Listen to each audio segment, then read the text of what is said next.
What's up, YouTube? Stocks by the numbers. Wanted to make another video today. This is, as per request there, shout out to David Miller, who's bringing us Freight Technologies, ticker symbol FRGT, listed here on the NASDAQ.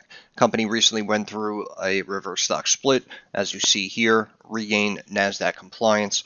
Company right now, $2.38, down 15 cents, roughly 6% here on the day. As we see here, we're looking at a one-year chart. Stocks down roughly 90%.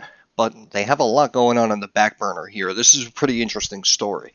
So as we see here, the company recently hit a new low of $1.34. We have a market cap of 45.6 million. And there's been a lot of volume on the stock since the company did its 1 for 10 reverse stock split. As we see here, this is a one-year chart just pulled out. I drew a bunch of trend lines here just to give myself an idea of what could potentially happen. As we see here, end of March, just a couple of weeks back, 1 for 10 reverse stock split. So if we come in here, we can see that this stock recently, this is going back to November, drawing a trend line here, coming across the bottom supports.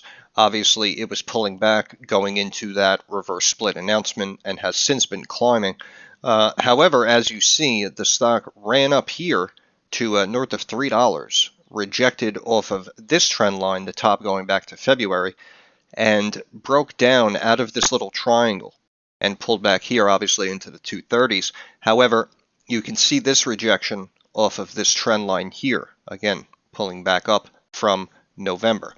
So the good thing is that even though it closed below this trend line, it closed above this 20-day moving average here. So, you know, with the fib right here at 250, I feel like it's kind of hard to tell because it can kind of go either way. However, in my opinion, I do think maybe in the next day or two, you might even see it run back up a little bit here to 250 to try to retest this fib. But I do think, again, coming off this reverse stock split, you know, stock was down almost $1 from where it is now, which is what, like a 40% decrease in value or something. So, you know, it just had a run up coming off a reverse stock split when usually sell-offs continue.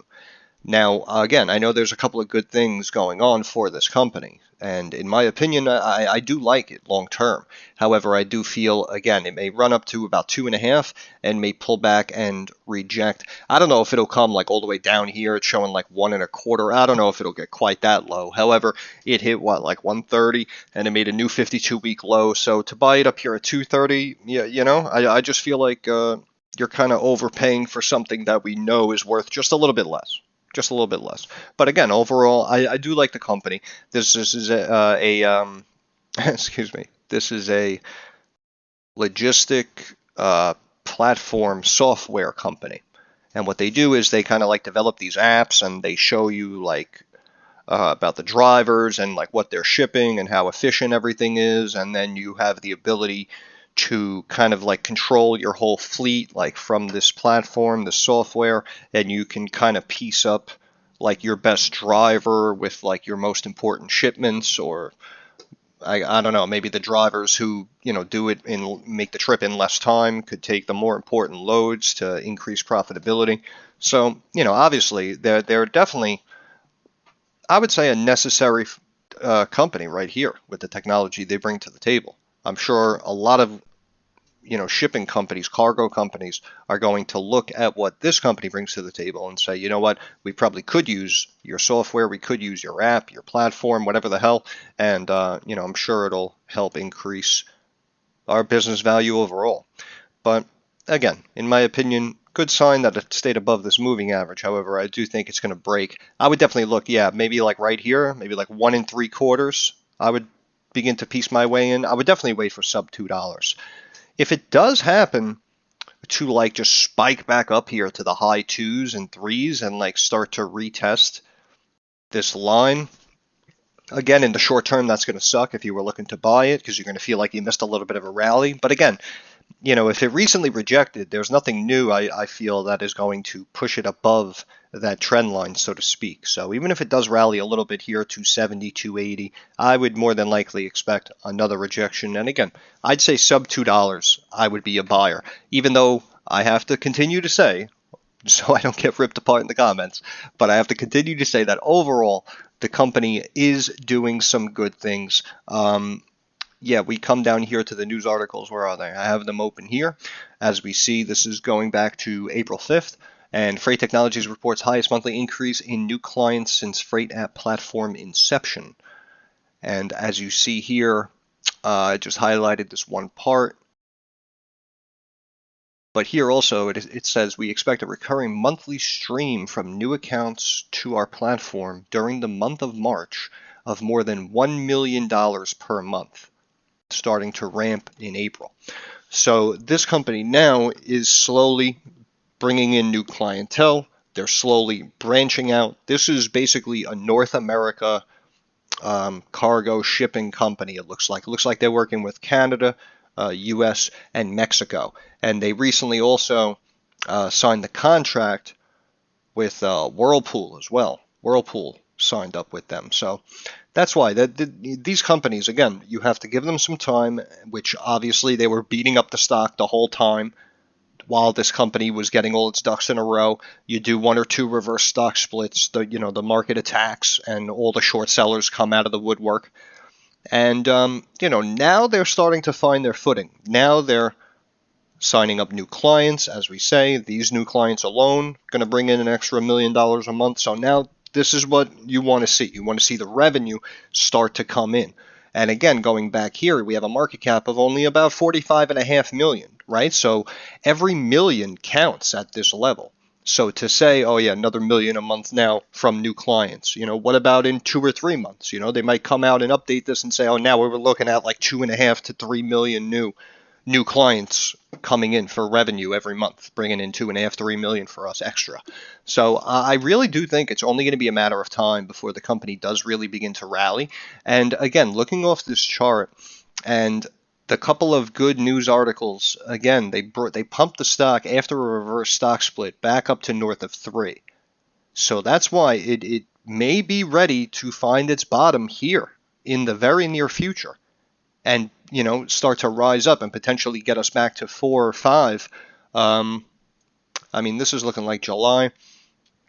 I don't know. Yeah, maybe late summer we can potentially see even back up to $4, believe it or not, because again, the revenue consistently keeps climbing. So every time this company now at rock bottom, so to speak, makes a positive announcement, the stock is going to react very favorably. So that's why I'm saying if they continue with a couple of headlines here in the next few months, like, oh yeah, we signed up this company, and now, this company said they were thinking about using us. Now obviously all of this is really going to add to the value of the company overall, which you could say is either fair valued or potentially undervalued at this level. And that's why, again, these positive catalysts could easily pump the stock up back to $4.50, $5 from this level. Believe it or not, it could happen. But again, I think they said, here we go.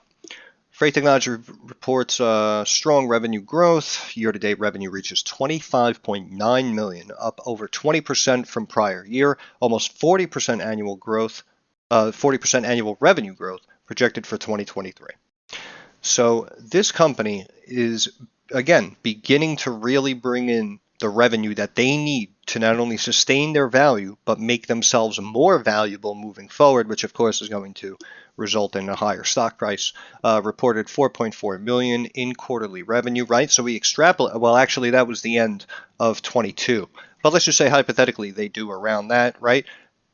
If that's like a bad quarter, 4 or 5 million, finishing the year with almost 26 million. And now again, we have a market cap of only 45.5 million. I'm sure you guys see where this is going.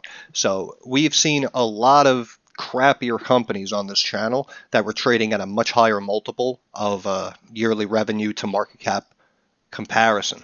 And, their financials weren't really growing as much or as fast as Freight Technologies is. So for this company, again, brought in 26 million for the year. Yes, they have losses. However, they really have no debt on their balance sheet as well. And, that is why I feel, in my opinion, that it's potentially even undervalued here at this level. And as we see here, Freight management announced 2023 revenue guidance of 36 million, which again, even if the company, let's just say, remains flat from this level, let's say it pulls back to $2 and then it runs back up to like 2.5, and kind of just like bounces around in there. If this company brings in almost 40 million for 2023, the stock is going to absolutely explode, in my opinion, because what's going on then is they're suppressing the price of the stock and the actual value of the company, and now the revenue has potentially caught up or even surpassed the actual value of the company. And that is when everyone is going to jump on board, because again, they're going to look at what we're looking at and they're going to say, okay, revenue's been growing. They brought in 36, 40 million for the year. Damn, whole company's worth 40 million. Yeah, it's a buy. I'm going to buy it. And that's sometimes what it comes down to. I know I had some people come out and try to critique the way I analyze these stocks. And listen, I'm always open to constructive criticism. I welcome it. But at the end of the day, sometimes it is a gut feeling. Sometimes it is simple logic and common sense. If you just see rising numbers, again, with little debt, the company finding its bottom, now the revenues are coming in. We read the other article, new clients now bringing in a couple of million more every month. These are all good things. These are all positives. But again, I would try to get this, I would say, around $2 or potentially even less. It was brought down. Even if you don't want to say 130 is the bottom, I mean, as you can see, it bounced off like the 1.5 level, the $1.60 level multiple times. So that's why I'm saying I like it here at 238. But if I can get it for like 1 3/4, 165, 160, obviously, I would be a much, much happier long-term investor. But overall, this company really does look good. And it really is, again, getting all its ducks in a row, and I think gearing up to take another leg higher. I think we're going to see big things inside of the next 6 to 12 months in regards to price action, moving from this $2.38 level to the upside, of course. But overall, long term, if they continue this trajectory they're on, we're seeing a lot of small cap companies lately who are really starting to build their momentum and start to increase their revenue quarter over quarter, year over year, which, if you go back to my original videos, is what I said you need to really have an explosive stock value and appreciation. So if you're looking for something to go from $2 and change up to $20 over several years, it's going to be companies like this, companies that are continuously signing new clients and bringing in more and more revenue. Again, throwing out a projection now, 36 million for 2023, right? So if they finish the year and they post like 38.5 million, right? That's a good beat on their guidance. Then they raise guidance for 2024. These are all positive headlines, positive catalysts that are going to drive this stock back up to the 7s, the 10s long term. You guys understand what I'm saying. But we're switching over here to stock charts quickly before I let you go, because I just want to show you that it has rejected off this 50-day moving average of 258. And as we looked before, it pulled back below that other trend line on TradingView, and now it's down here at 238. So that's why I'm saying, see this mid-Bollinger Band here, $1.97? I think that would be an excellent pullback here in the short term. Plus, it does kind of look like this MACD may have plateaued and may be flattening, preparing for a curve back downward. And the RSI, again, was rising up here well into the 60s.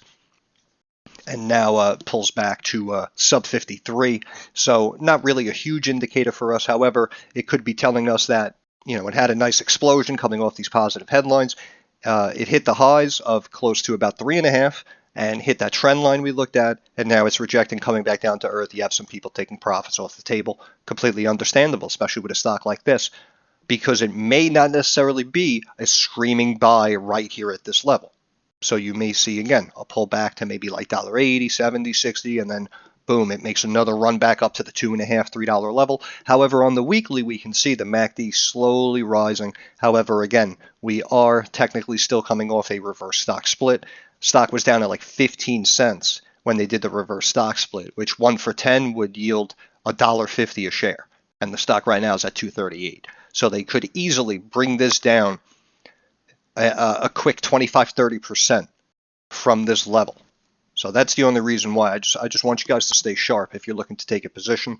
Try to get the best possible fill for yourselves, which obviously would be the lowest price. But the RSI here on the weekly, again, 38.66, which is why I'm saying it may take a short-term breath and then take another leg higher here in the short term. But again, overall, I like the whole story. I like the whole situation. I want to switch over here. Right, we look at annual revenue again, down at 3 million back in 2018, up to north of 4, north of 9, now north of 21.5. They said for 2022 it was what, like 20, what was it, 29 million? I don't know, we just had it. I have the articles up, I'm asking you guys. Revenue press 25.9 million. Okay, so that's up from 21.5. Above estimates again of only 25.1. They come in with 25.9, and then they were estimating 35.2. The company coming out saying 2023 we're expecting 36 million. So that's why all good things again year over year. You can see the growth here, and it's just looking good. It really is just looking good. Look at the debt. Couple of million they're showing here. The enterprise value, which again is technically what another company would have to pay to buy out this company right now, is technically a few million higher than the current market cap of the stock right now. So that's why I'm saying there are some positives, there are some negatives, but you could say that this stock is either fair valued or potentially even undervalued, in my opinion. But I do think we will see a little bit of a pullback again before we do see the next leg higher. But long term, again, freight technology is looking pretty good. Shout out to David Miller, was the one that said, hey, do a quick video on FRGT. And, we may have something that is definitely worth a spot on our watch list. Definitely one of our up and coming, cheap, under $5 stocks to watch here. And I'm going to leave it there. So once again, this is Stocks by the Numbers. I want to thank you all for stopping by. If you have any questions, comments, or concerns, leave it down in the comments section. If you have any recommendations, anything you want us to look at together, don't be hesitant. Put the symbol down in the comments. I'll throw it up on the board for you guys. I'll get to it when I have a moment. But like everyone on YouTube says, do me a favor. Like the video, give it a thumbs up. Helps out the algorithm. Helps me get more eyes on the channel. Subscribe to the channel if you appreciate the content. I try to put out a couple of videos every week. I know I've had a lot going on here with the new house, but I'm here for you guys if you need me. And again, if you want to speak to me personally, I have a Discord in the description. You guys can come in. We can BS. We can go back and forth about stocks, whatever you want to do. But moving forward, like I always say, I understand that markets are rocky, they're volatile, and they're uncertain. So I want to wish everyone success. Hope everyone makes a couple of dollars. I want to thank you for stopping by. Stay positive, stay focused. I'll see you guys in the next one.